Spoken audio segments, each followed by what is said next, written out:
हर हर महादेव। साथियों, आज दर्शन करते हैं क्रम से सभी 12 ज्योतिर्लिंगों के, जो हमारे आध्यात्मिक जीवन को मार्ग दिखाने वाले 12 प्रकाश पुंज हैं। 12 ज्योतिर्लिंगों में से प्रथम ज्योतिर्लिंग सोमनाथ मंदिर के, जिसे देवपाटन भी कहते हैं। यह स्थान 2000 ईस्वी पूर्व की सिंधु घाटी की सभ्यता की साइट भी है। यह अति प्राचीन तीर्थ स्थान है। यहाँ पहले 3 नदियों के संगम पर लोग स्नान करने आते थे। 3 नदियां कपिला, हिरण और सरस्वती।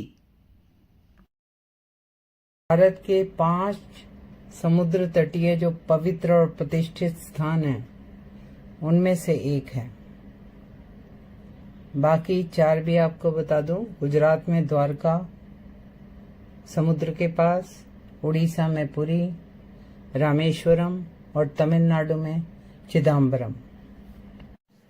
पौराणिक कथा के अनुसार यहाँ चंद्रदेव ने, जिनका एक नाम सोम भी है, उन्होंने भगवान शिव को अपना स्वामी मानकर दक्ष के श्रेयग्रस्त होने के शाप से मुक्ति पाने के लिए यहाँ भगवान शिव की आराधना और तपस्या की। भगवान शिव ने प्रसन्न होकर चंद्रमा को अमरत्व का वरदान दिया तथा प्रजापति दक्ष के वचनों की भी रक्षा करने के लिए चंद्रदेव से कहा कि कृष्ण पक्ष में तुम्हारी कला क्षीण होगी और शुक्ल पक्ष में बढ़ेगी। इस वरदान से सब लोग प्रसन्न हो गए और चंद्रदेव फिर पूर्ववत सुधावर्षण का कार्य करने लगे। शाप मुक्त होकर चंद्रदेव और अन्य देवताओं ने भगवान शिव से प्रार्थना की कि आप इस प्रभास क्षेत्र में मां पार्वती के साथ निवास करें। आशुतोष भगवान शिव ने देवताओं की प्रार्थना पर यहाँ ज्योतिर्लिंग रूप में रहना स्वीकार किया।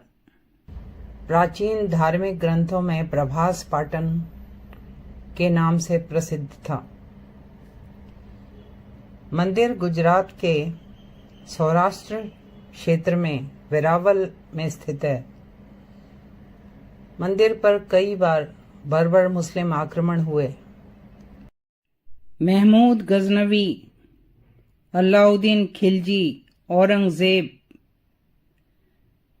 इन्होंने मंदिर को लूटा, तीर्थयात्रियों की हत्या की,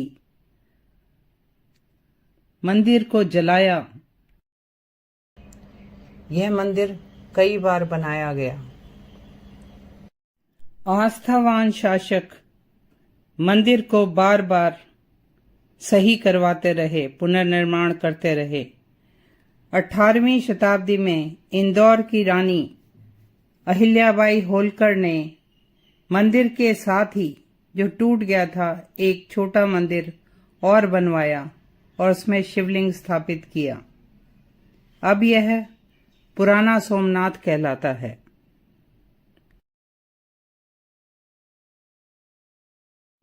स्वतंत्रता के बाद सरदार वल्लभ भाई पटेल के प्रयासों के कारण मंदिर का पुनर्निर्माण हुआ और 1951 तक मंदिर निर्माण का कार्य पूरा हुआ।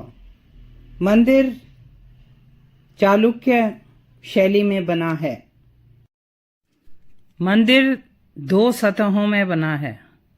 मंदिर का मंडप नक्काशी वाले स्तंभों वाला है।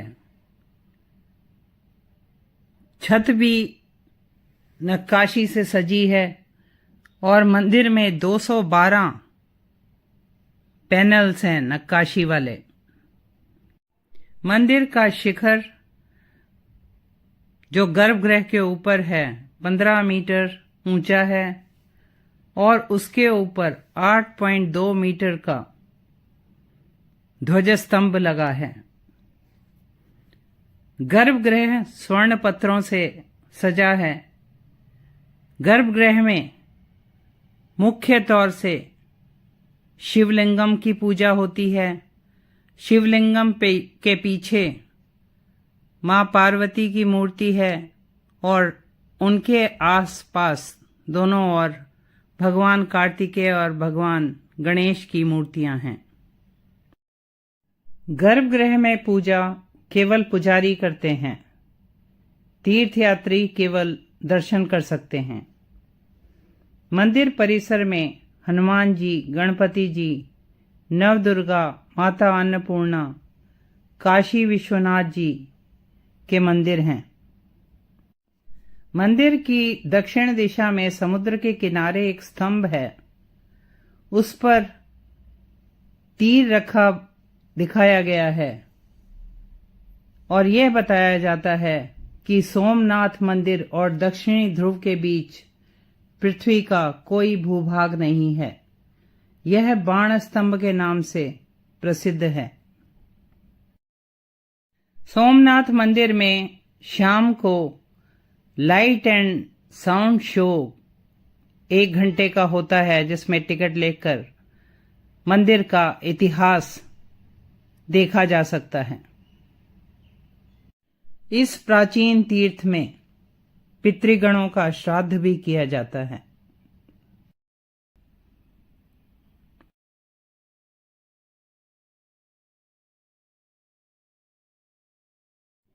अब दर्शन करते हैं मल्लिकार्जुन ज्योतिर्लिंग के।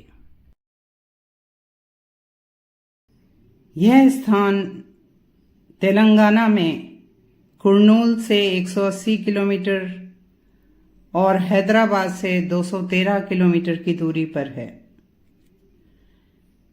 यहाँ केवल ज्योतिर्लिंग ही नहीं है, बल्कि शक्तिशाली शक्तिपीठ भी है, जो 18 शक्तिपीठों में से एक है, भ्रामरंबिका शक्तिपीठ। यह स्थान ज्योतिर्लिंग के लिए, शक्तिपीठ के लिए, वाइल्ड लाइफ सेंचुरी के लिए और कृष्णा नदी पर डैम के लिए प्रसिद्ध है। कहा जाता है आदि शंकराचार्य जी ने इस मंदिर में यात्रा करके ही शिवानंद लहरी लिखी। मंदिर अति प्राचीन है और द्रविड़ शैली में बना है।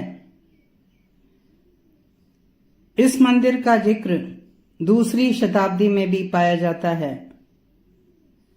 मंदिर में 4 भव्य गोपुरम, बहुत से अन्य मंदिर और मुख्य मंदिर भगवान मल्लिकार्जुन अर्थात महादेव का और भ्रामरंबा का है।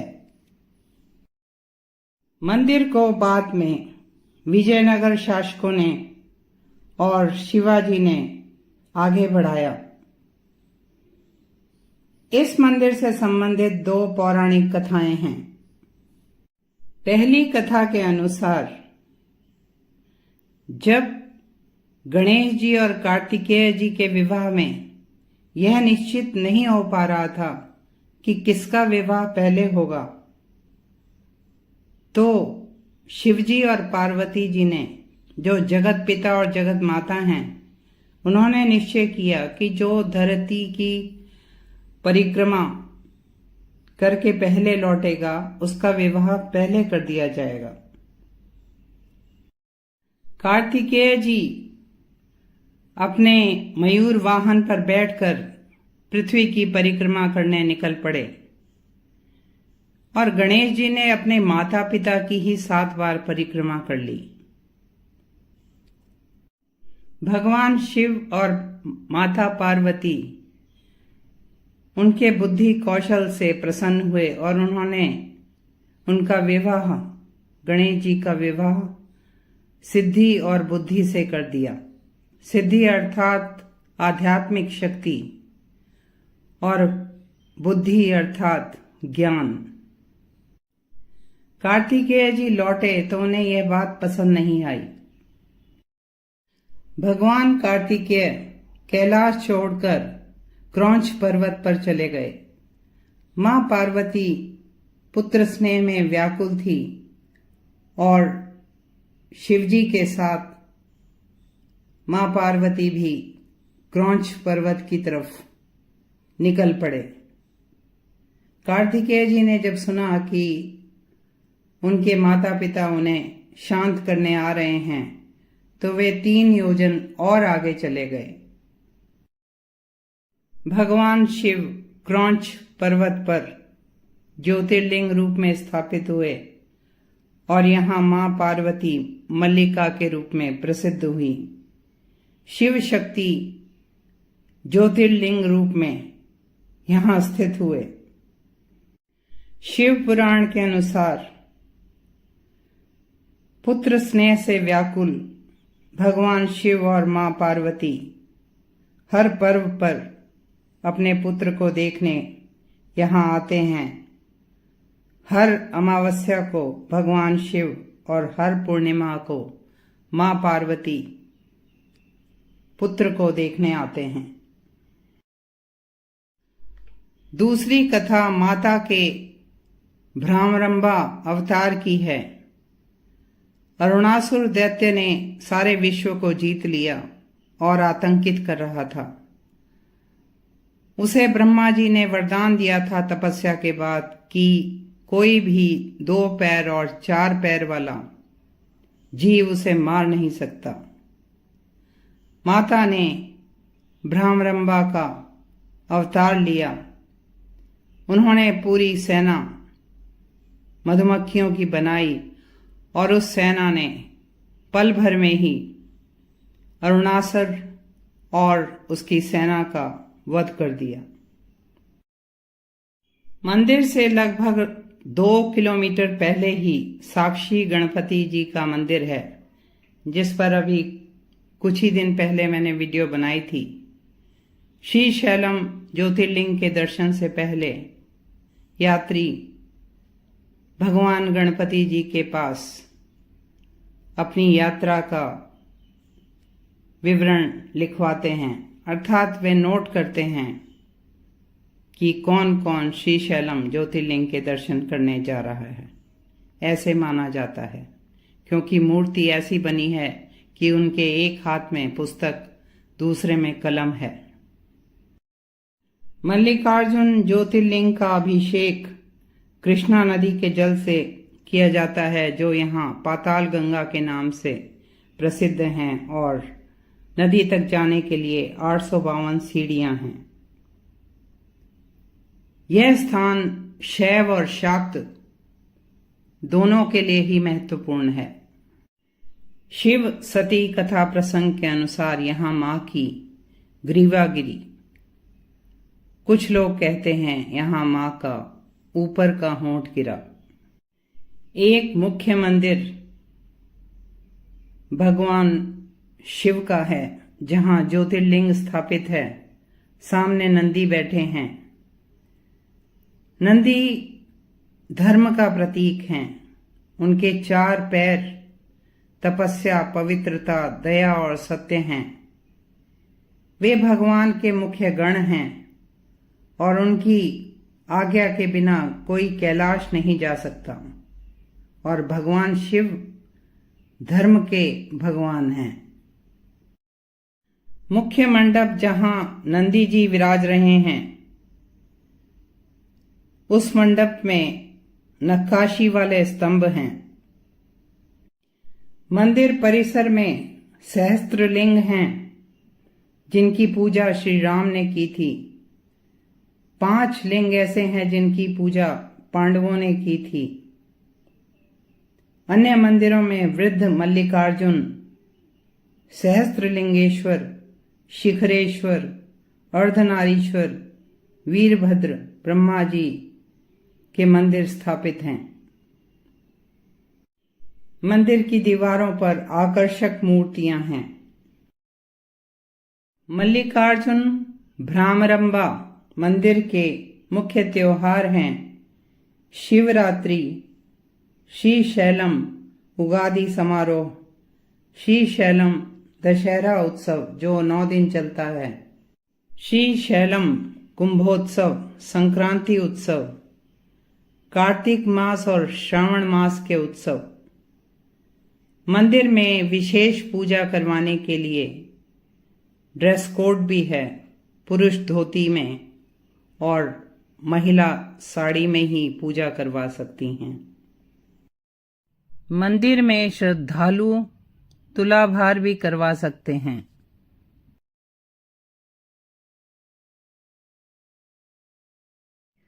अब दर्शन करते हैं उज्जैन के महाकालेश्वर ज्योतिर्लिंग के, जो मां का शक्तिपीठ भी है।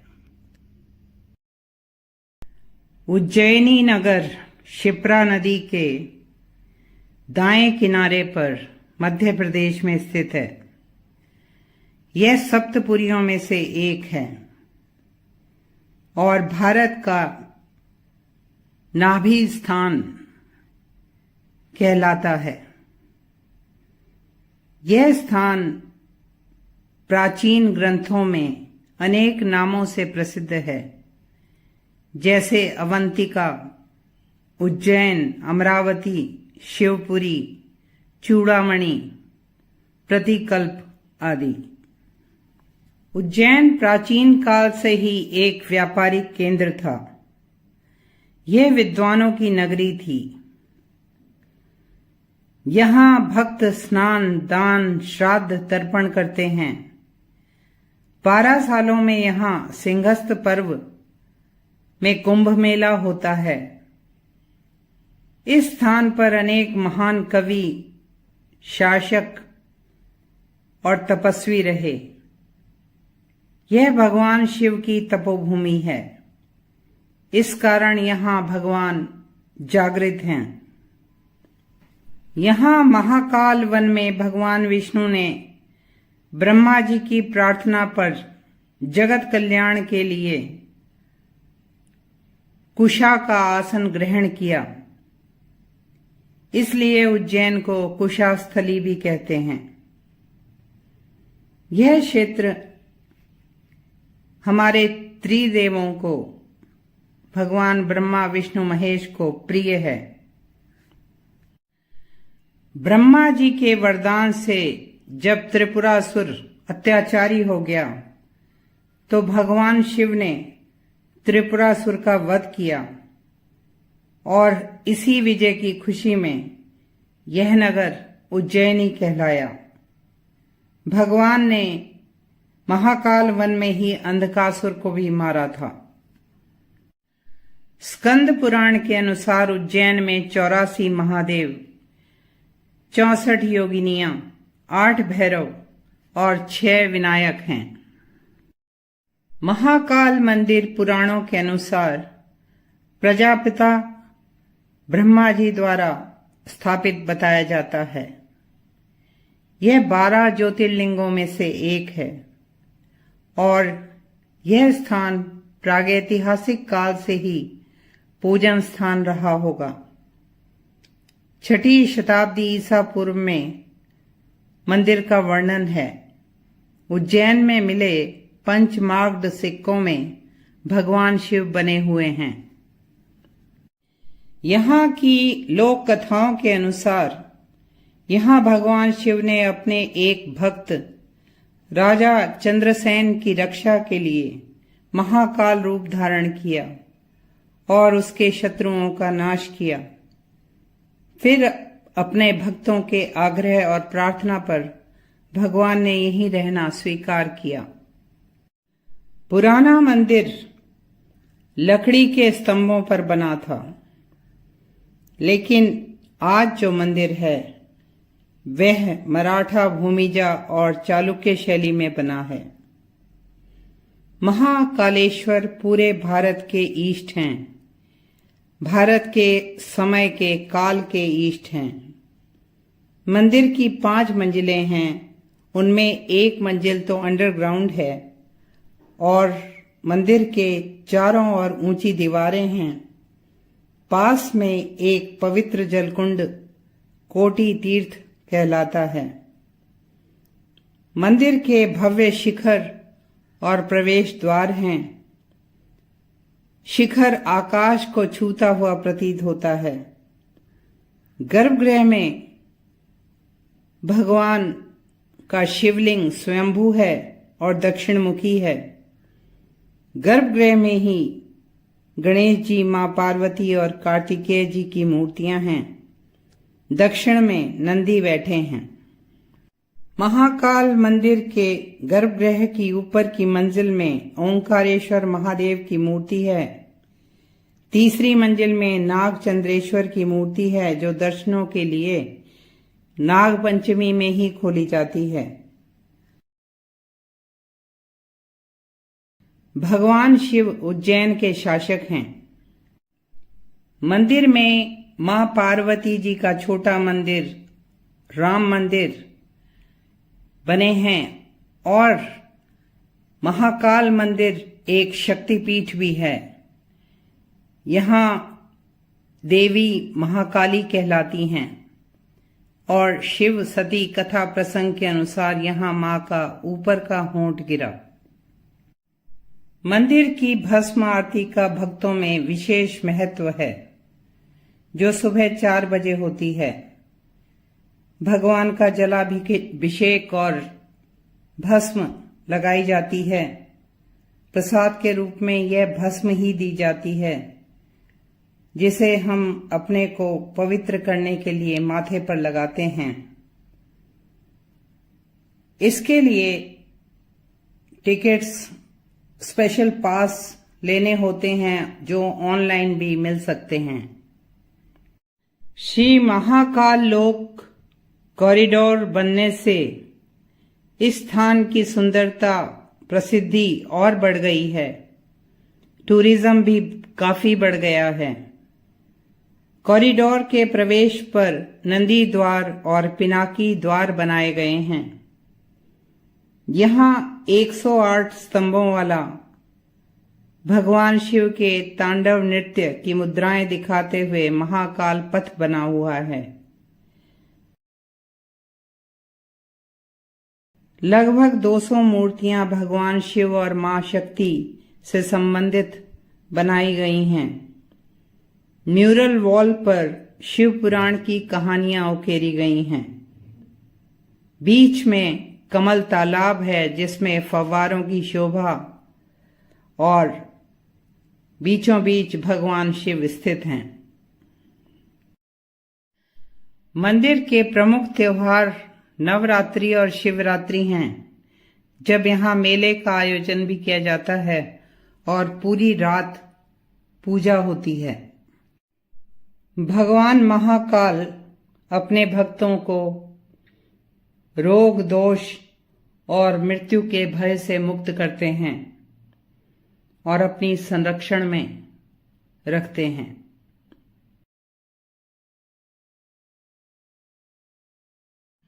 अब दर्शन करते हैं ओंकारेश्वर ज्योतिर्लिंग के।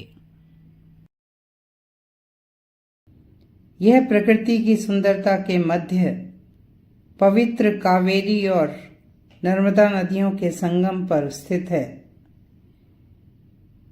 मध्य प्रदेश के खंडवा जिले में और नर्मदा नदी के बीच मांधाता या शिवपुरी नामक द्वीप पर यह ज्योतिर्लिंग है। कहा जाता है यहाँ राजा मांधाता ने घोर तपस्या करके भगवान शिव को प्रसन्न किया था और भगवान शिव से यहीं निवास करने का वरदान मांगा और यह तीर्थ नगरी ओंकार मांधाता के रूप में पुकारी जाने लगी। यह द्वीप भी ओंकार आकार में है और यहाँ 2 मंदिर हैं, ओंकारेश्वर और ममलेश्वर। दोनों ज्योतिर्लिंगों को एक ही माना जाता है। ओंकारेश्वर ज्योतिर्लिंग ओंकार पर्वत पर नर्मदा नदी के उत्तर की दिशा में है और ममलेश्वर या अमरेश्वर ज्योतिर्लिंग नर्मदा नदी के दक्षिण की ओर है। ओंकारेश्वर में कुल 68 तीर्थ हैं। यहाँ नर्मदा जी के घाट को कोटि तीर्थ या चक्र तीर्थ कहा जाता है और ऐसे माना जाता है कि जमुना जी में 15 दिन स्नान, गंगा जी में 7 दिन स्नान करने का जो पुण्य फल मिलता है वह नर्मदा जी के दर्शन मात्र से प्राप्त हो जाता है। इस मंदिर पर भी मुस्लिम आक्रांताओं के आक्रमण हुए और हर बार मंदिर का पुनर्निर्माण किया गया। श्रद्धालु नर्मदा जी में स्नान करके ओंकारेश्वर मंदिर में दर्शन करने जाते हैं। यहाँ 33 कोटि देवता परिवार सहित निवास करते हैं और कुल 108 शिवलिंग हैं। ममलेश्वर शिवलिंग अहिल्याबाई होलकर द्वारा बनाया गया है। कहा जाता है कि यहाँ देवी अहिल्याबाई होलकर की ओर से नित्य मिट्टी के 18,000 शिवलिंग तैयार करके ब्राह्मणों द्वारा पूजा करने के बाद नदी में विसर्जित किए जाते थे। आज यह कार्य 5 पुजारी करते हैं। पहले ओंकारेश्वर में और फिर ममलेश्वर में दर्शन किए जाते हैं। ओंकारेश्वर मंदिर नागर वास्तुकला शैली में बना है। मंदिर में बहुत ही सुंदर वास्तुकला और नक्काशी है। ओंकारेश्वर मंदिर 5 मंजिला भवन है। पहली मंजिल में ओंकारेश्वर शिवलिंग, दूसरी में महाकालेश्वर ज्योतिर्लिंग, तीसरी में सिद्धनाथ महादेव शिवलिंग है, चौथी में गुप्तेश्वर लिंग है, 5वीं मंजिल में ध्वजेश्वर शिवलिंग है।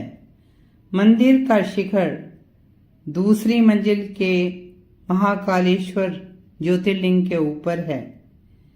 तीसरी, चौथी और 5वीं मंजिलों में स्थित लिंगों के ऊपर छतों पर अष्टभुजाकार आकृतियां बनी हुई हैं। पहले और दूसरी तलों के शिवलिंगों के प्रांगणों में नंदी जी की मूर्तियां हैं। मंदिर का विशाल सभा मंडप है। इसमें 60 स्तंभ हैं। कहते हैं आदि शंकराचार्य अपने गुरु गोविंद भागवत पद से एक गुफा में मिले थे। मंदिर के नीचे एक गुफा में आदि शंकराचार्य जी की मूर्ति स्थापित है। मंदिर में मुख्य तौर से 3 पूजाएं प्रतिदिन होती हैं। सुबह की पूजा टेम्पल ट्रस्ट के पुजारी करते हैं। दिन की पूजा सिंधिया राज्य के पुजारी करते हैं और शाम की पूजा होलकर राज्य के पुजारी करते हैं। यहाँ भक्तों में शयन आरती देखने का विशेष महत्व है। भगवान की सेज सजती है, उस पर चौपड़ बिछाई जाती है। कहा जाता है भगवान शिव और मां पार्वती यहाँ शयन के लिए आते हैं और चौपड़ भी खेलते हैं।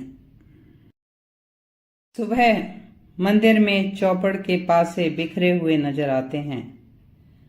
ओंकारेश्वर ज्योतिर्लिंग के चारों ओर जल भरा रहता है। मंदिर का द्वार छोटा है, एक गुफा सी प्रतीत होती है। गर्भगृह में स्वयंभू ज्योतिर्लिंग काले पत्थर के हैं। पास में मां पार्वती जी की मूर्ति सफेद पत्थर की है। मंदिर परिसर में पंचमुखी गणेश जी की मूर्ति भी है।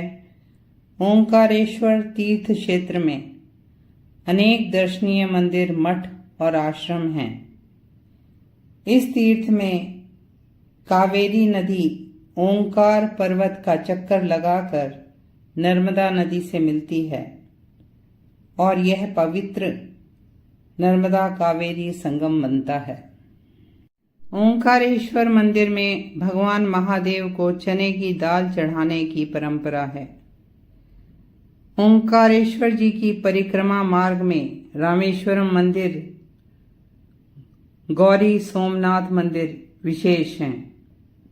मंदिर के विशेष त्योहारों में शिवरात्रि, नवरात्रि, सावन अभिषेक धूमधाम से मनाए जाते हैं।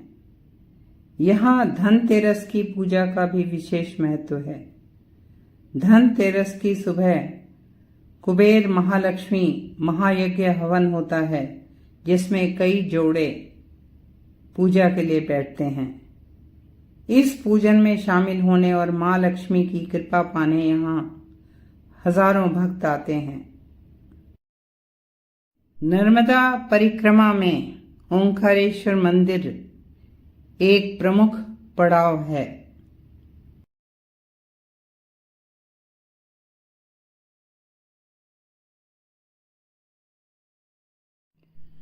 अब दर्शन करते हैं मंदाकिनी नदी के किनारे हिमालय की पर्वत श्रृंखलाओं पर उत्तराखंड के रुद्रप्रयाग जिले में स्थित केदारनाथ धाम के। यह 4 छोटे धामों में से एक धाम है। ये छोटे धाम हैं गंगोत्री, यमुनोत्री, बद्रीनाथ जी और केदारनाथ जी। 5 केदारों में से एक है। 5 केदार हैं तुंगनाथ, रुद्रनाथ, मध्य महेश्वर और कल्पेश्वर। 12 ज्योतिर्लिंगों में से एक है, जो सबसे ज्यादा ऊंचाई पर है। मंदिर समुद्र तल से 3583 मीटर की ऊंचाई पर है। केदारनाथ जी केदार खंड के स्वामी हैं। मंदिर ठंडे जलवायु के कारण आमतौर से अक्षय तृतीया से कार्तिक पूर्णिमा में आम श्रद्धालुओं के लिए खोला जाता है। सर्दियों में 6 महीने भगवान केदारनाथ जी का विग्रह भव्य उत्सव के साथ डोली में पूजन के लिए ऊखीमठ के ओंकारेश्वर मंदिर में ले जाया जाता है।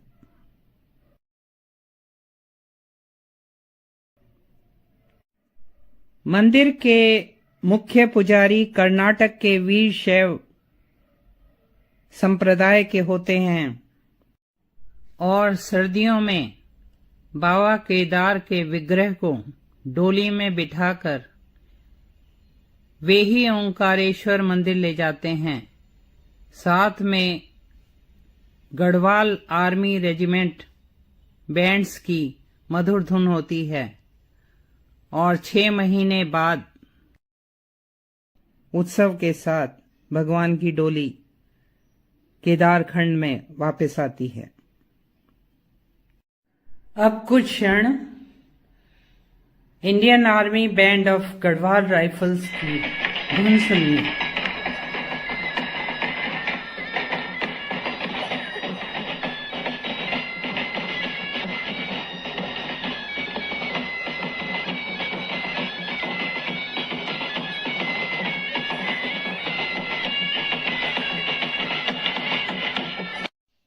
केदारनाथ मंदिर भारी ग्रे पत्थरों की इंटरलॉकिंग से बना है। मंदिर पहाड़ी शैली में एक चबूतरे पर है। मंदिर के गर्भगृह में स्वयंभू शिवलिंग हैं। एक छोटा सा स्तंभ वाला कमरा है जो स्वर्ण पत्रों से सजा है। साथ में मां पार्वती हैं और दीपक जलता है। साथ के मंडप में 5 पांडवों की और द्रौपदी जी की मूर्तियां हैं। श्री कृष्ण और वीरभद्र भी दीवार पर उकेरे गए हैं। बाहर नंदी जी बैठे हैं। मंदिर के बाहर परिक्रमा मार्ग है। मंदिर का निर्माण पांडवों द्वारा बताया जाता है। यहाँ द्वापर युग में पांडवों ने शिवजी को प्रसन्न करने के लिए तपस्या की। महाभारत युद्ध में अपने भाइयों की हत्या के पाप से पांडव मुक्त होना चाहते थे। भगवान शिव इसी कारण उनसे मिलना नहीं चाहते थे और गुप्त काशी में वे नंदी के रूप में विचर रहे थे।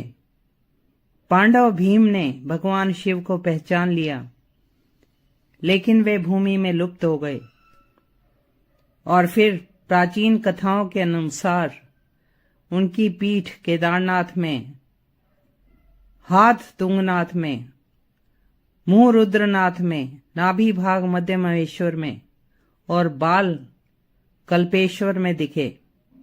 इन 5 स्थानों में पांडवों ने शिव मंदिर बनवाए जो पंच केदार कहलाए। पंच केदारों के दर्शन के बाद बद्रीनाथ जी जाना आवश्यक बताया जाता है। पांडवों ने केदारनाथ जी में तपस्या की, यज्ञ किया और फिर स्वर्गारोहणी का रास्ता लिया। केदारनाथ जी के आसपास पांडवों के कई चिन्ह मिलते हैं।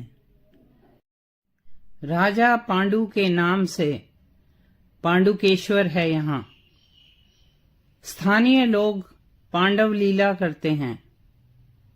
केदारनाथ जी से जुड़ी दूसरी कथा शिव पुराण में है।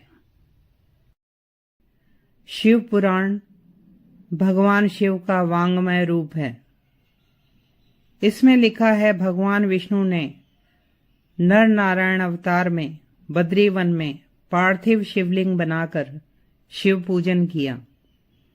उनकी पूजा से भगवान प्रसन्न हुए और प्रकट हुए और नर नारायण से वरदान मांगने को कहा।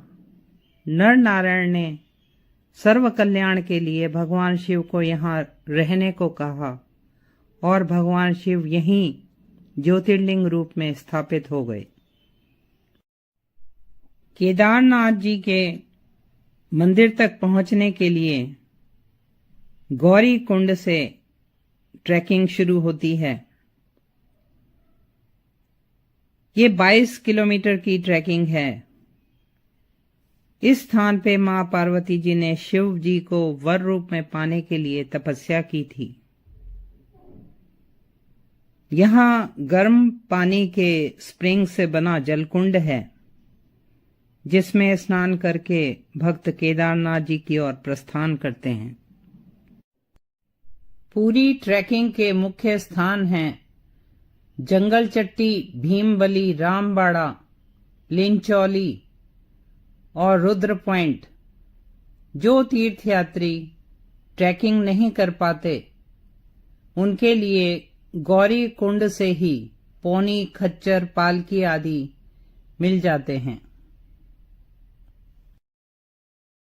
जिसके उचित दाम सरकार ने लिखे होते हैं। रुद्रप्रयाग से ही केदारनाथ जी का रास्ता प्राकृतिक सुंदरता से भरा हुआ है। साथ साथ गंगा जी चलती हैं। रास्ते में बर्फीले झरने, बर्फीले पहाड़ियां, बर्फीले रास्ते, चीड़, देवदार के वृक्ष, बुरांस के वृक्ष रास्ते की सुंदरता बढ़ाते रहते हैं।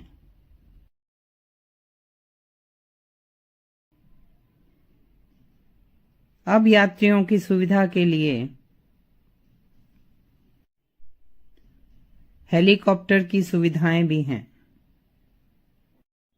8वीं शताब्दी में आदि शंकराचार्य जी ने बद्रीनाथ जी और केदारनाथ जी के मंदिरों का जीर्णोद्धार कराया। कुछ विद्वान मानते हैं कि केदारनाथ जी में ही आदि शंकराचार्य जी ने महासमाधि ली थी और मंदिर के पीछे उनका समाधि स्थल भी है। केदारनाथ जी के मंदिर के 600 मीटर की दूरी पर भैरवनाथ जी का मंदिर है,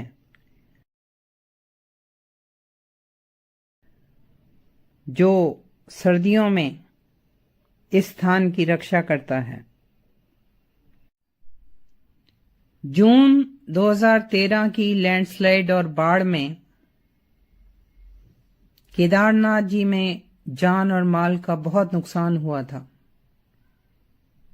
किंतु एक शिला जो आज पूजी जाती है, जिसे भीमशिला कहते हैं, उसी बाढ़ में आई और मंदिर के पीछे लगकर उसने बाढ़ के वेग को रोक दिया और मंदिर को क्षति नहीं पहुंच पाई।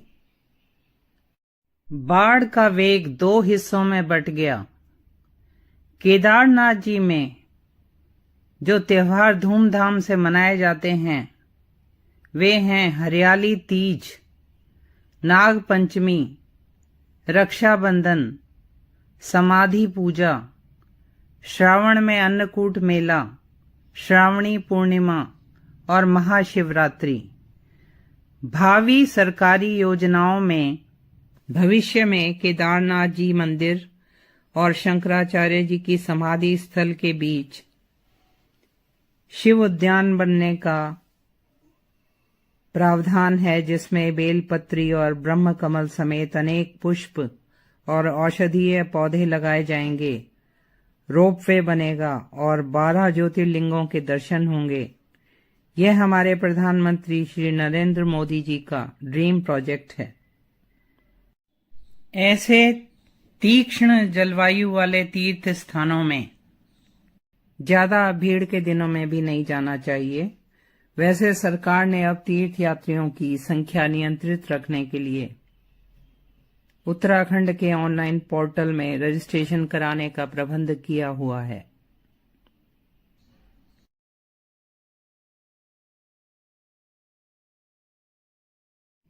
अब एक और ज्योतिर्लिंग के दर्शन करते हैं, जो सह्याद्री पर्वतमाला पर स्थित है। भोरगिरी गांव है और पुणे से 110 किलोमीटर की दूरी पर है। भीमा शंकर ज्योतिर्लिंग। भीमा शंकर ज्योतिर्लिंग फॉरेस्ट जोन में है और यह स्थान वाइल्ड लाइफ सेंचुरी के लिए भी प्रसिद्ध है, जो पश्चिमी घाट पर स्थित है और यहाँ अनेक तरह की वनस्पति, जीव जंतु देखे जा सकते हैं। यह wild life sanctuary Malabar giant squirrel के लिए भी प्रसिद्ध है, बड़ी गिलहरी। भीमा शंकर ट्रैकर्स के लिए भी एक आकर्षक डेस्टिनेशन है। पौराणिक कथाओं के अनुसार यहाँ भगवान शिव ने त्रिपुरासुर का वध किया था। भीमा शंकर मंदिर नागर शैली में बना है। मंदिर के शिखर पर त्रिशूल की शोभा है। वर्तमान मंदिर 13वीं शताब्दी का बताया जाता है और यहाँ मंदिर में सभा मंडप और शिखर 18वीं शताब्दी में नाना फडणवीस ने बनवाए थे। शिवाजी ने मंदिर में काफी भूमि दान की ताकि मंदिर का खर्चा चल सके। मंदिर में चीमाजी अप्पा द्वारा भेंट की हुई पुर्तगाली घंटी भी देखी जा सकती है, जो उन्होंने पुर्तगालियों को जीतने के बाद प्राप्त करी होगी। मंदिर पहुंचने के लिए 240 सीढ़ियां हैं और रास्ते में दोनों ओर ही, सीढ़ियों के दोनों ओर ही पूजा सामग्री की दुकानें हैं। भीमा नदी का उद्गम भीमा शंकर गांव से ही है। मंदिर के द्वारों के फ्रेम और स्तंभ नक्काशी से सुशोभित हैं। भीमा शंकर मंदिर में श्रद्धालु मोक्ष कुंड तीर्थ में स्नान करके आते हैं, जो पास में ही है। यहाँ बताया जाता है कि संत ज्ञानेश्वर और नामदेव भी आए थे। गर्भगृह में शिवलिंगम है, पीछे मां पार्वती की सुंदर मूर्ति है और गर्भगृह के सामने नंदी बैठे हैं। मंदिर के मंडप के बाहर भी शिवलिंगम और 2 नंदी बैठे हैं, जो बहुत ही प्राचीन पाषाण के बने हुए लगते हैं। साथ ही एक दीप ज्योति स्तंभ है। एक छोटे मंदिर में हवन कुंड भी था और वहां बैठे पुजारी ने प्रसाद रूप में भस्म की पुड़िया दी। गर्भगृह के बाहर की दीवार पर श्री कृष्ण और हनुमान जी की पाषाण की मूर्तियां हैं। मंदिर परिसर में शनि देव मंदिर भी है। भीमा शंकर मंदिर में महाशिवरात्रि, दिवाली और गणेश चतुर्थी धूमधाम से मनाए जाते हैं। मंदिर के रखरखाव में, प्रकाश व्यवस्था में तथा यात्रियों की सुविधा की दृष्टि से काफी कमियां नजर आती हैं।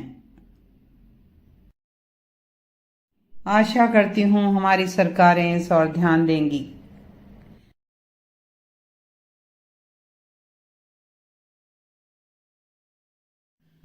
अब दर्शन करते हैं।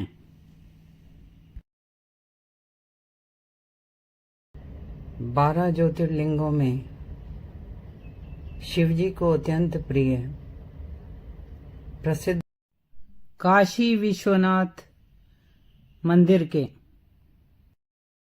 बनारस या काशी का अर्थ प्रकाश भी होता है। यह मंदिर काशी में गंगा के पश्चिमी किनारे पे स्थित है। यहाँ भगवान श्री विश्वनाथ कहलाते हैं। यह भगवान शिव का स्वर्ण मंदिर भी कहलाता है।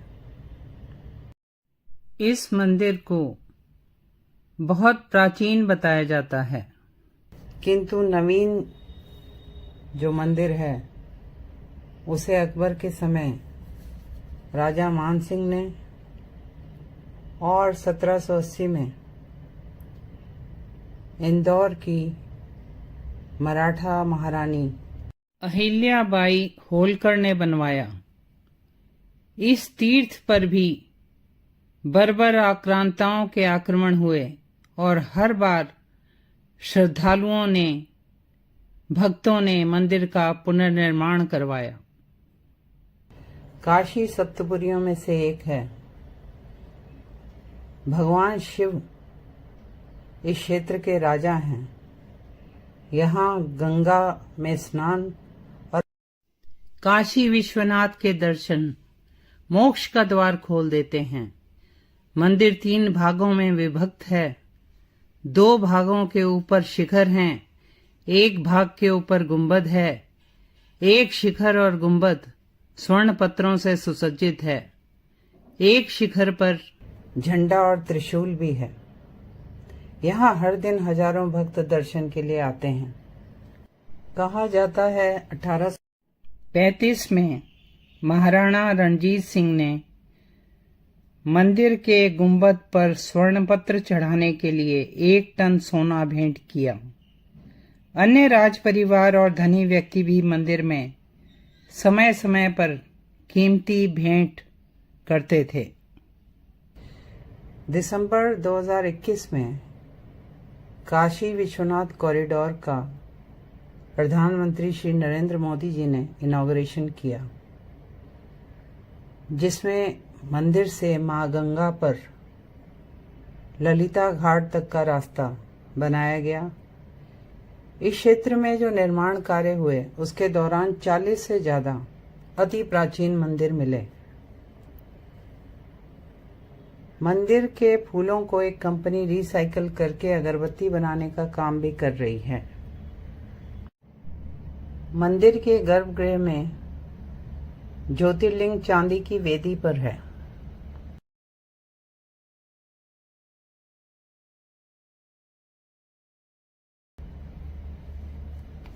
मुख्य मंदिर के साथ काल भैरव, कार्तिकेय, अविमुक्तेश्वर, विष्णु भगवान, गणेश जी, शनि भगवान, शिव पार्वती के छोटे मंदिर भी हैं।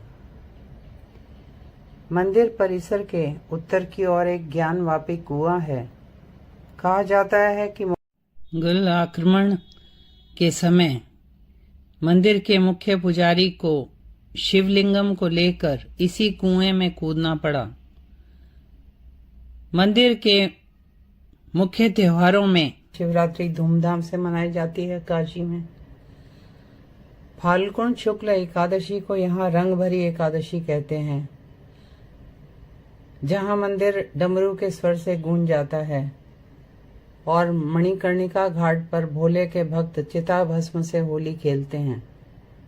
मान्यता है कि गौना कराने के दूसरे दिन बाबा विश्वनाथ ने महाशमशान पर अपने गणों के साथ होली खेली थी।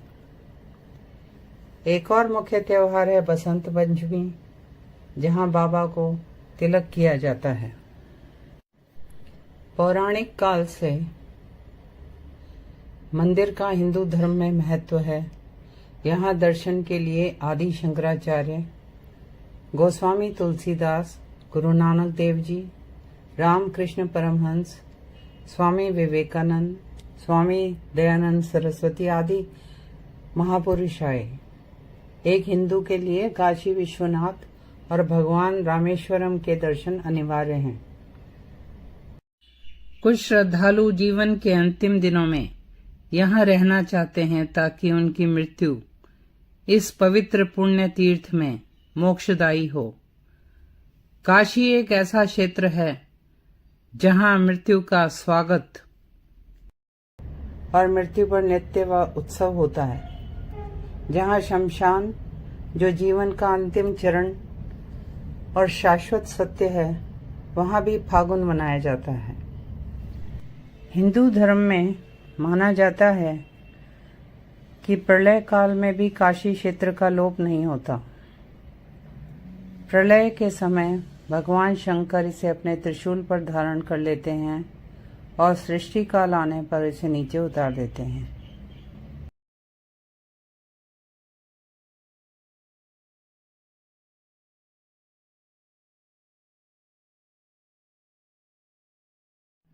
अब दर्शन करते हैं त्र्यंबकेश्वर ज्योतिर्लिंग के, जो भगवान के अनंत स्वरूप का प्रतीक है। यह मंदिर सह्याद्री पर्वत श्रृंखला के ब्रह्मगिरी, नीलगिरी और कलागिरी पर्वतों के मध्य स्थित है। महाराष्ट्र राज्य के नासिक जिले के त्र्यंबक गांव में स्थित है। यह त्र्यंबकेश्वर मंदिर ब्रह्मगिरी पर्वत से पुण्य तो या गौतमी गंगा या गोदावरी नदी का उद्गम है। ब्रह्मगिरी पर्वत को शिव रूप माना जाता है। गौतम ऋषि ने अपने ऊपर लगे गौहत्या के पाप से मुक्ति पाने के लिए यहाँ कठोर तप किया और शिवजी से गंगा जी को यहाँ अवतरित करने का वरदान मांगा। फलस्वरूप दक्षिण की गंगा अर्थात गोदावरी नदी का उद्गम हुआ, जो आंध्रा में राजामुंद्री में समुद्र से मिलती हैं।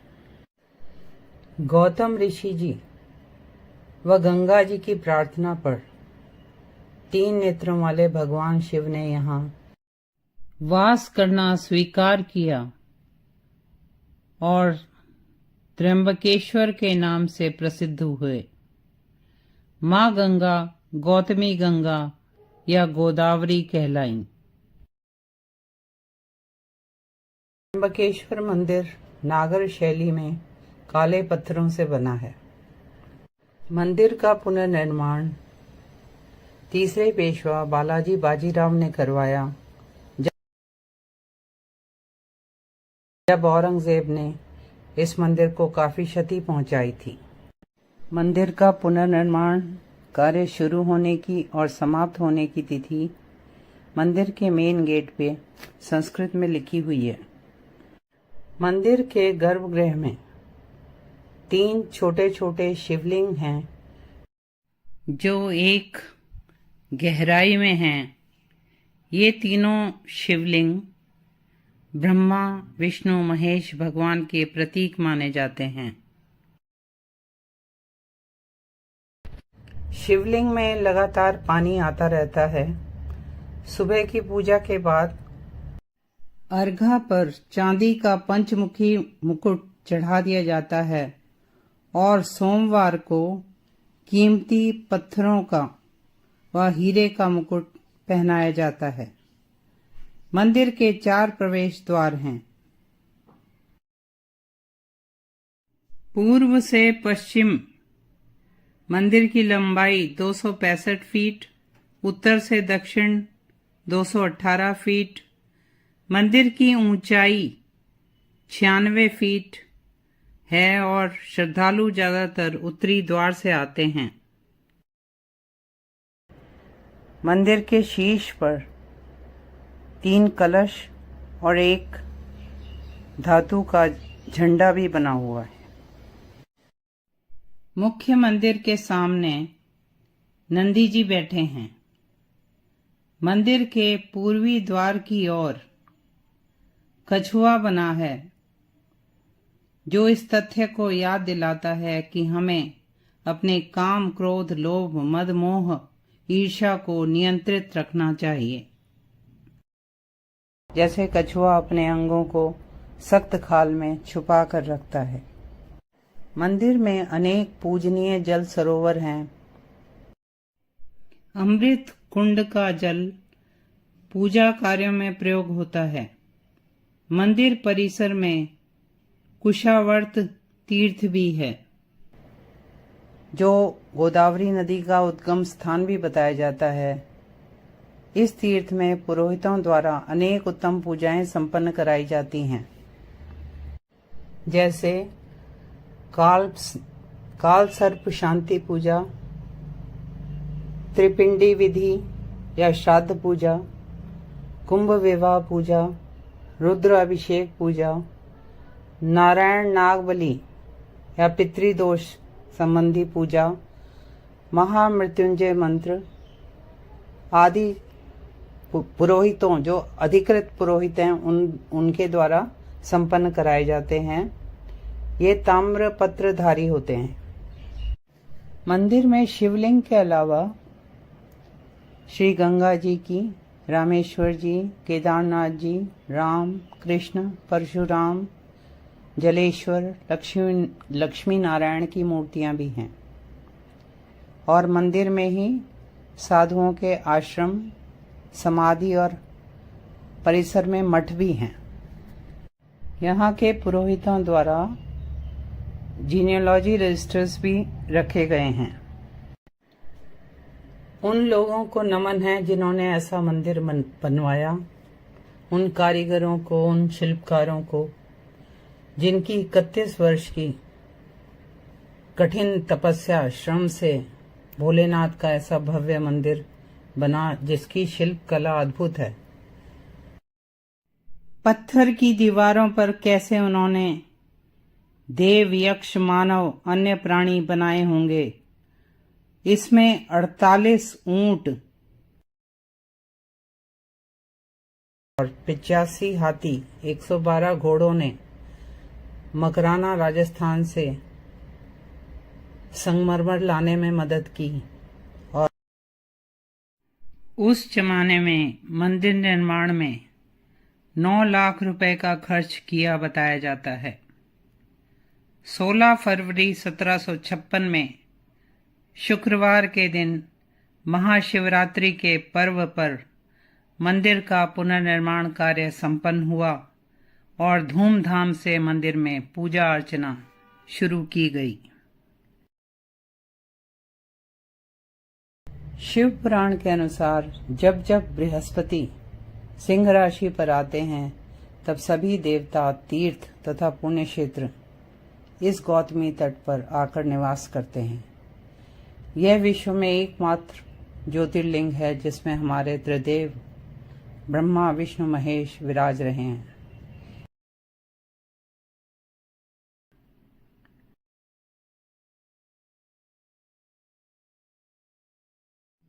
अब दर्शन करते हैं वैद्यनाथ मंदिर के, जिसे बाबा वैद्यनाथ धाम भी कहा जाता है। यह 12 ज्योतिर्लिंगों में से एक है। वैद्यनाथ मंदिर का महत्व एक शक्तिपीठ के रूप में भी है। यह 51 शक्तिपीठों में से एक है जहां मां का हृदय गिरा, और इसीलिए इसे हारदा पीठ भी कहते हैं।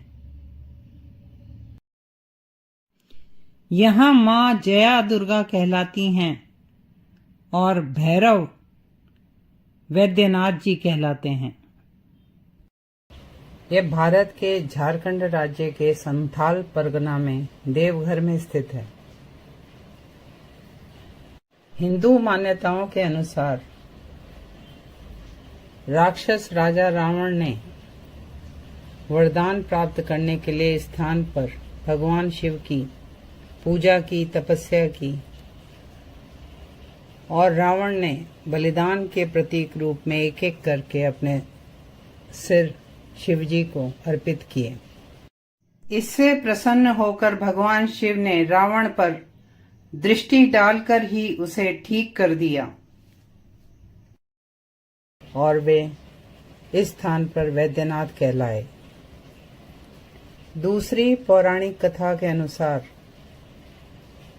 रावण भगवान शिव को प्रसन्न करने के लिए हिमालय क्षेत्र में तपस्या कर रहा था। उसने अपने 9 सिर भगवान को भेंट स्वरूप अर्पित किए और 10वां सिर काटने की तैयारी कर ही रहा था कि भगवान उसके सामने प्रकट हुए और वरदान मांगने को कहा। रावण कामना लिंग को, अर्थात भगवान को कैलाश से लंका द्वीप ले जाना चाहता था। भगवान शिव ने सहमति तो दे दी, किंतु कहा कि यदि लिंगम को रास्ते में रखा गया तो वे वहीं स्थापित हो जाएंगे और उसे स्थानांतरित नहीं किया जा सकेगा। देवता नहीं चाहते थे कि रावण जैसे राक्षस को कामना लिंग प्राप्त हो। उनके प्रयास से रावण शिवलिंगम को लंका ना ले जा पाया, किंतु उसने शिवलिंग को हिलाने का प्रयास किया और अपने अंगूठे से दबाया। तभी से यह कामना लिंग के रूप में देवघर में ज्योतिर्लिंग स्थापित हुआ। अर्थात यह मंदिर त्रेता युग से, श्री राम के युग से पूजा जा रहा है और समय समय पर इसका पुनर्निर्माण होता रहा है। सन 1496 में गिद्धौर बिहार के राजा पूरनमल ने वैद्यनाथ मंदिर का पुनर्निर्माण कराया था। ऐसा माना जाता है कि यहाँ भगवान शिव पहली बार अरिद्रा नक्षत्र की रात को ज्योतिर्लिंग रूप में प्रकट हुए थे।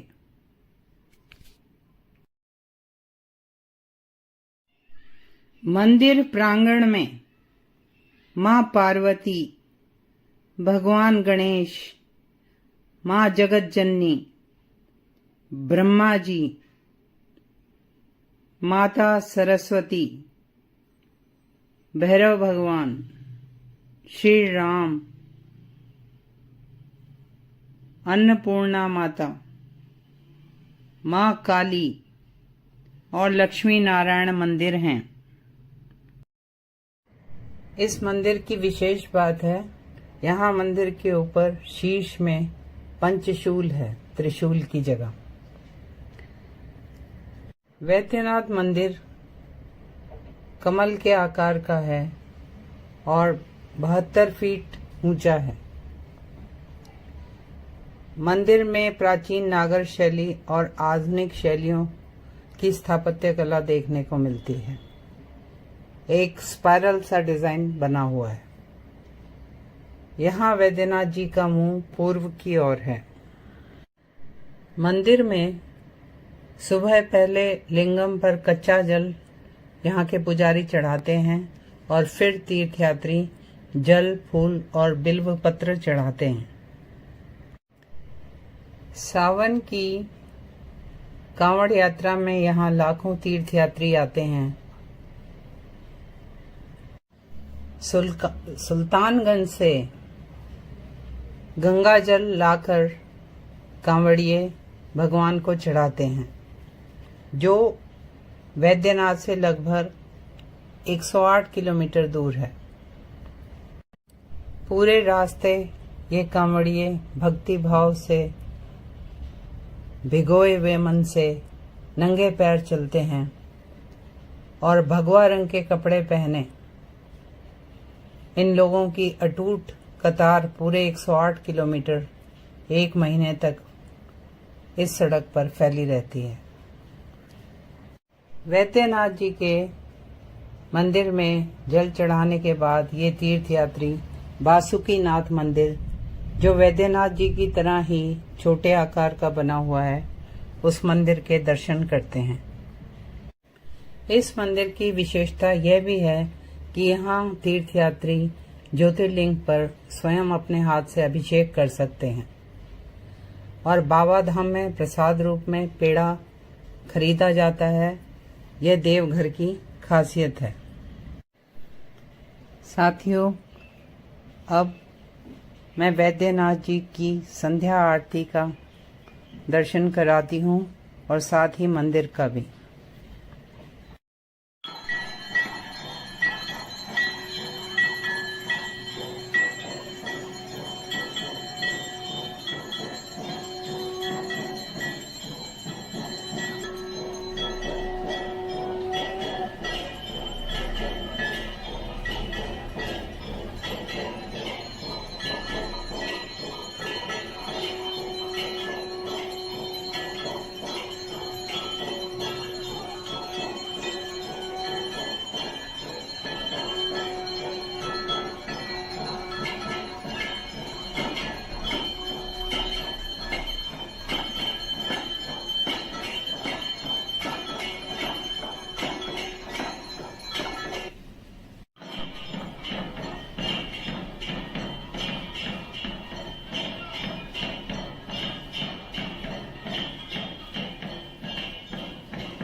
अब दर्शन करते हैं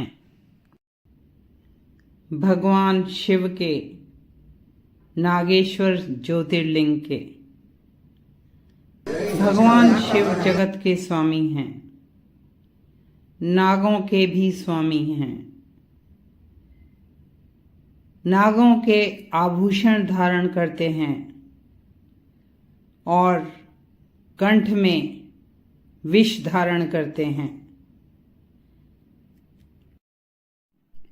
आज भगवान शिव के नागेश्वर ज्योतिर्लिंग की बात करते हैं।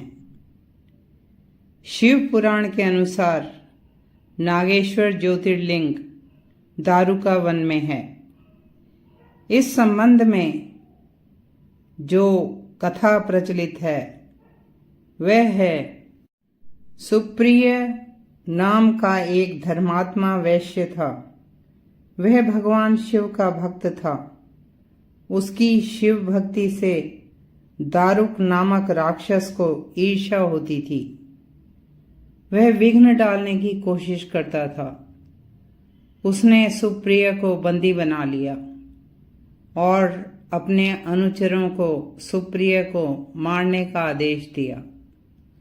सुप्रिय मन ही मन भगवान से अपनी रक्षा की, प्रार्थना कर रहा था। भगवान ज्योतिर्लिंग रूप में प्रकट हुए। उन्होंने सुप्रिया को अपना पाशुपत अस्त्र दिया, जिससे सुप्रिया ने राक्षस दारुक को मार डाला और वह शिव धाम को चला गया।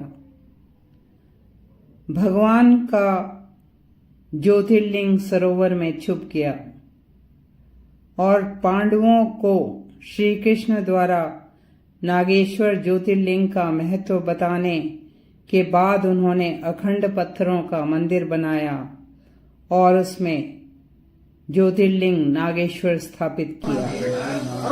तभी से भगवान शिव नागेश्वर और माता पार्वती नागेश्वरी रूप में पूजे जाते हैं।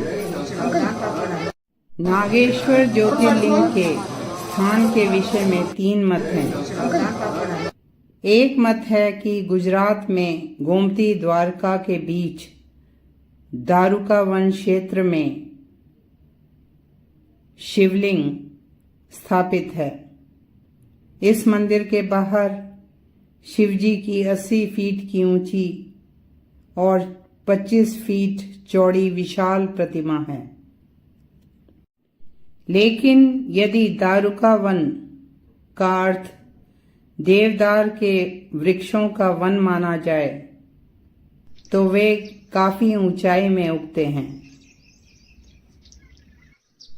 यह मंदिर नया बना हुआ है।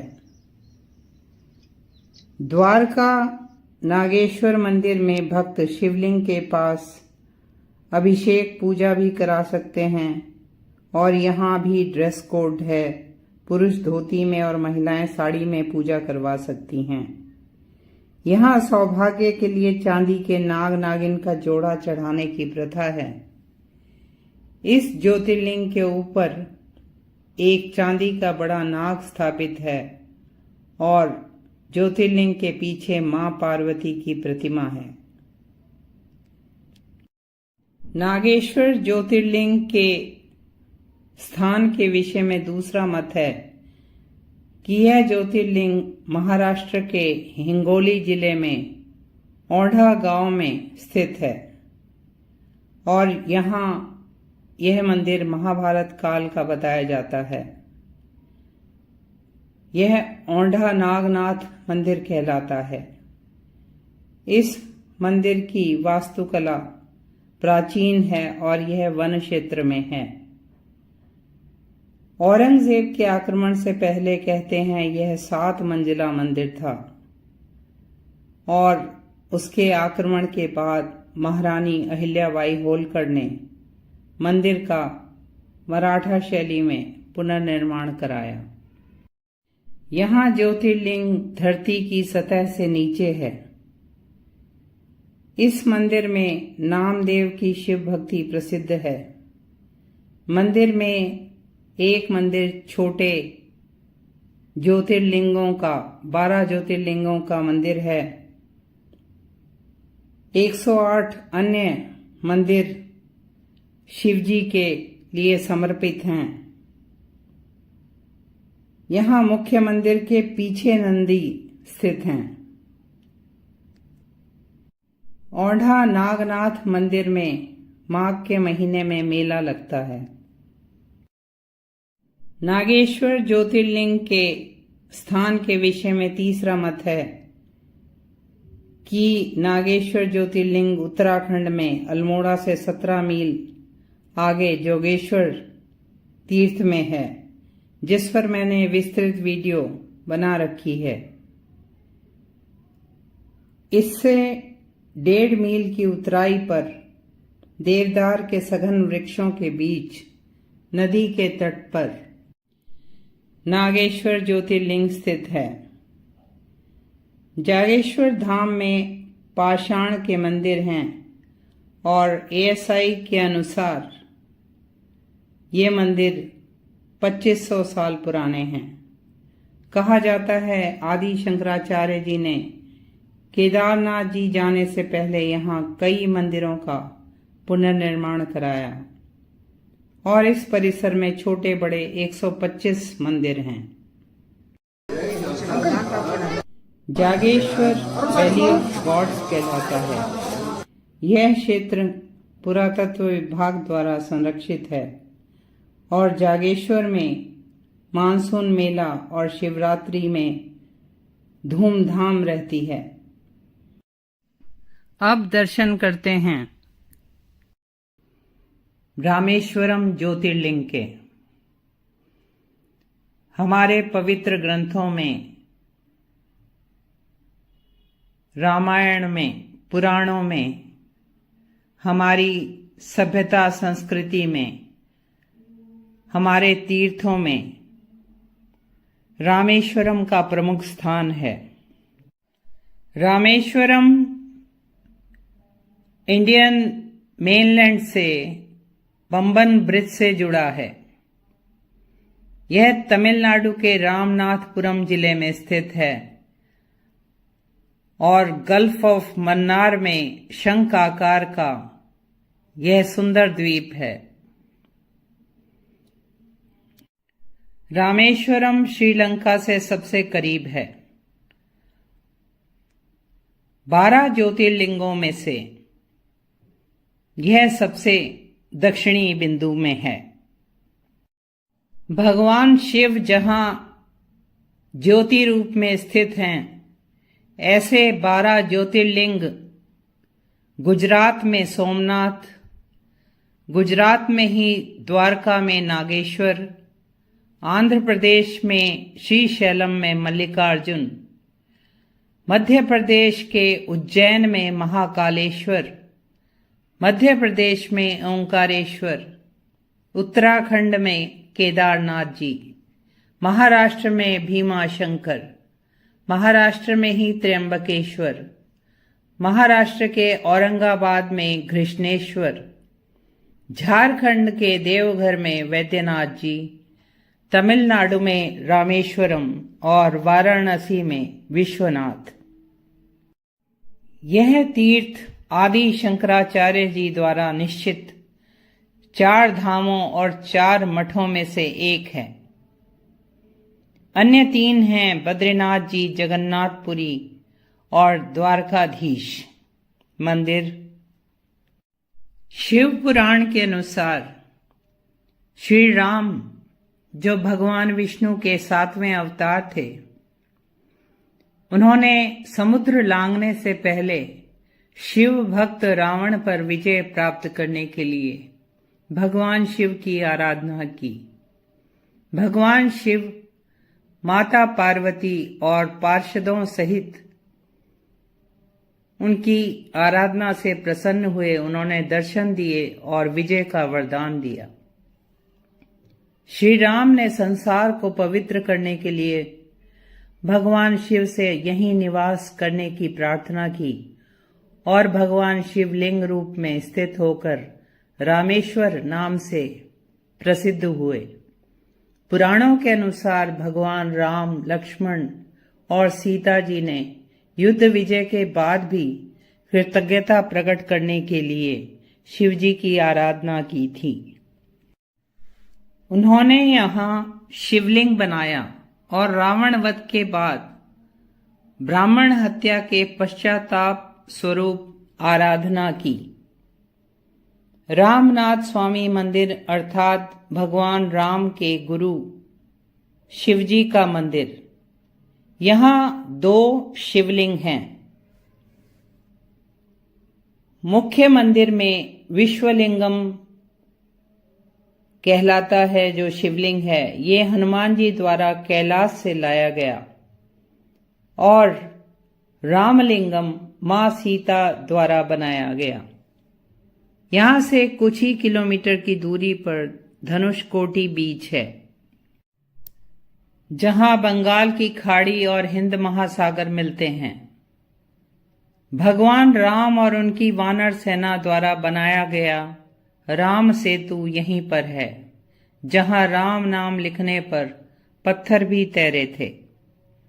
राम सेतु मां सीता को रावण की कैद से छुड़ाने के लिए बनाया गया था, लेकिन यहाँ ध्यान रखना पड़ेगा कि यहाँ दिन में ही जाना चाहिए। रात को यह इलाका सुनसान हो जाता है। रामेश्वरम मंदिर में मुख्य मंदिर काले ग्रेनाइट पत्थर का है। ये दूर से नावों में पानी के जहाज में लाए गए होंगे, क्योंकि आसपास ऐसे पत्थर नहीं हैं। गर्भगृह के ऊपर विमान में स्वर्ण पत्र की सजावट है। मंदिर में 17.5 फीट ऊंचे नंदी हैं।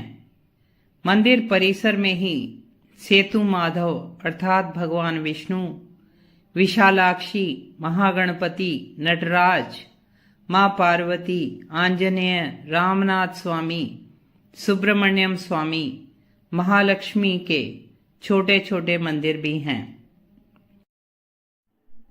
रामेश्वरम मंदिर में भारत का सबसे लंबा सुंदर चित्रकारी वाला गलियारा है, जिसमें 1212 स्तंभों पर नक्काशी है, रंगीन छत है और सारे गलियारों की लंबाई 3850 फीट होगी। मंदिर में 22 तीर्थ जलकुंड हैं, जिनका अलग अलग तापमान है। पहले भक्त समुद्र में स्नान करते हैं, फिर 22 कुओं से जल लेकर स्नान किया जाता है और फिर ज्योतिर्लिंग के दर्शन करते हैं। एक हिंदू के लिए आत्म मुक्ति के लिए वाराणसी और रामेश्वरम के दर्शन करना आवश्यक बताया जाता है। मंदिर में भव्य गोपुरम और मंडप हैं। मंदिर का प्रवेश द्वार का गोपुरम 40 मीटर का है और राज गोपुरम 53 मीटर ऊंचा है। मंदिर को बढ़ाने का कार्य, निर्माण का कार्य और सौंदर्यीकरण का कार्य समय समय पर दक्षिण भारत के शासकों और धनी लोगों ने करवाया। रामेश्वरम और राम सेतु तो काफी प्राचीन हैं, लेकिन रामनाथ स्वामी मंदिर 800 वर्ष पुराना ही बताया जाता है। यह मंदिर पांड्य वंश के समय बढ़ाया गया। मंदिर के मुख्य त्योहार हैं महाशिवरात्रि, वसंतोत्सव, तिरुकल्याणम और नवरात्रि। भगवान शिव और मां पार्वती से प्रार्थना है कि हमारे मन, आत्मा, बुद्धि और शरीर की आंतरिक और बाह्य दरिद्रता को दूर करें।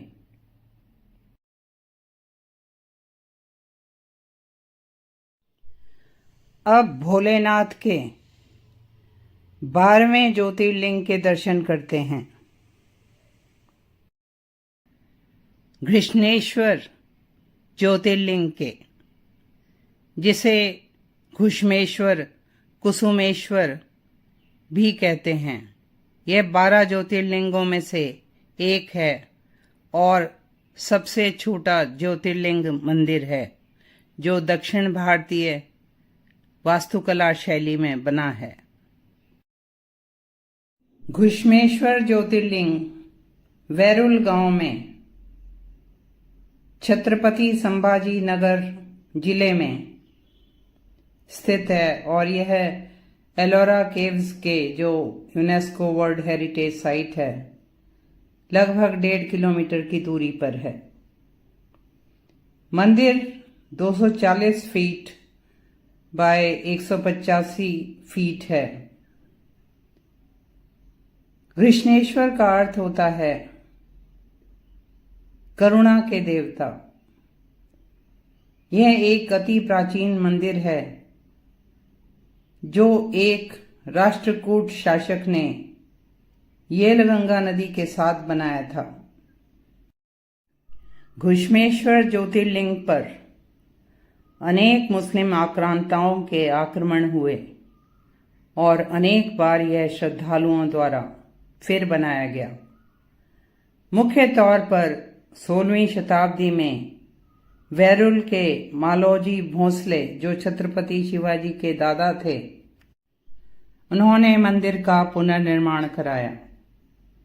जो वर्तमान मंदिर है वह मुगल साम्राज्य के पतन के बाद इंदौर की महारानी अहिल्याबाई होलकर के योगदान से बना। महारानी अहिल्याबाई होलकर को शत शत नमन, जिन्होंने भारत के मुख्य मंदिर बनाने में अपना योगदान दिया। उन्होंने बनारस में काशी विश्वनाथ, गया में विष्णु मंदिर और सोमनाथ में ज्योतिर्लिंग मंदिर बनाने में अपना विशेष योगदान दिया। घृष्णेश्वर मंदिर लाल चट्टानों से मराठा शैली में बनाया गया है। शिखर 5 सतह का है जिस पर कलश है और शिखर पर ध्वजा लहरा रही है। मंदिर में भगवान विष्णु के दशावतार दिखाए गए हैं। भगवान शिव की जीवन लीला, शिव विवाह दिखाए गए हैं। सभा मंडप 24 स्तंभों पर बना है और नंदी जी इसी मंडप में विराज रहे हैं। गर्भगृह 17 फीट बाई 17 फीट का है जो पूर्वाभिमुख है। ज्योतिर्लिंग काले पत्थर का है।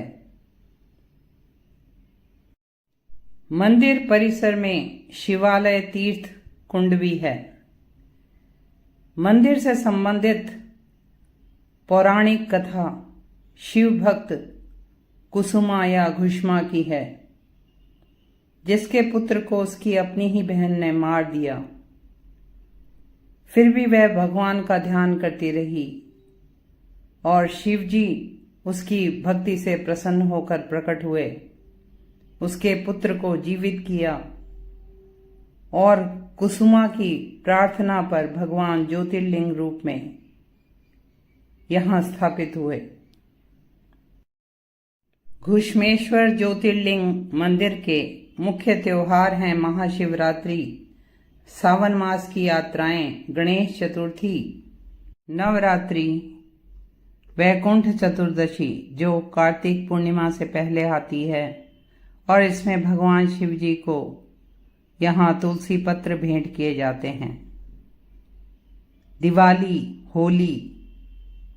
मंदिर में ड्रेस कोड भी है, पुरुषों के लिए धोती और महिलाओं के लिए साड़ी।